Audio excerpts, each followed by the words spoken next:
Our interview with Jodi Arias. Just hours after pleading for her life in front of the jury, she spoke with ABC's Ryan Owens, who joins us now from Phoenix. You've been covering this trial from the beginning, and now you had a chance to talk to her. Good morning, Ryan.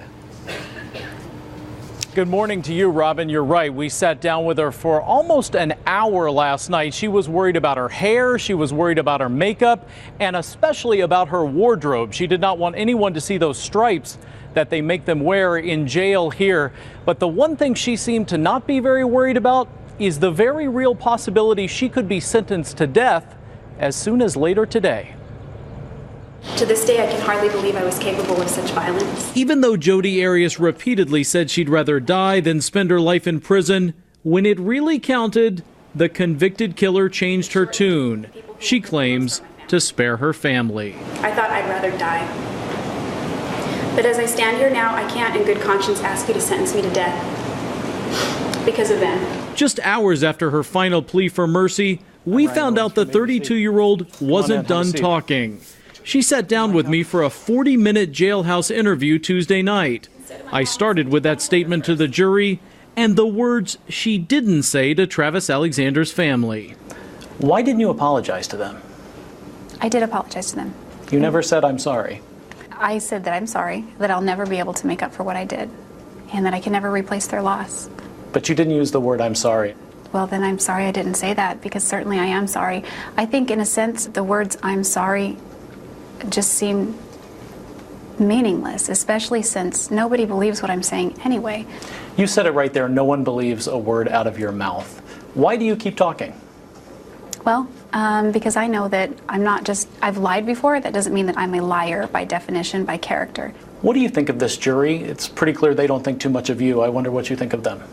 I don't know. I feel a little betrayed by them. I don't dislike them. I just was really hoping that they would see things for what they are, and I don't feel that they did. To a lot of people, they think this switch from "I want to die" to "now I want to live" is just another lie from Jodi Arias. Well, I don't know what that means. Was I lying when I said I want to die, or was I lying when I say please spare my life? You know, whatever happens, I'm just going to take it and deal with it. You said today you want to give Travis's family closure. You know they want you dead, so why don't you give them that closure? Well, what do you mean by that? Why don't I kill myself? Is that what you're asking? No, why don't you accept the fate of the death penalty if you know that's what they want? If you truly care about their closure? Well,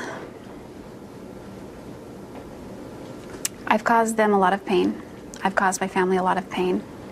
And I think that by asking for death, I'm only going to cause more pain to my family. If you were on that jury and you had heard what they have heard, would you kill you?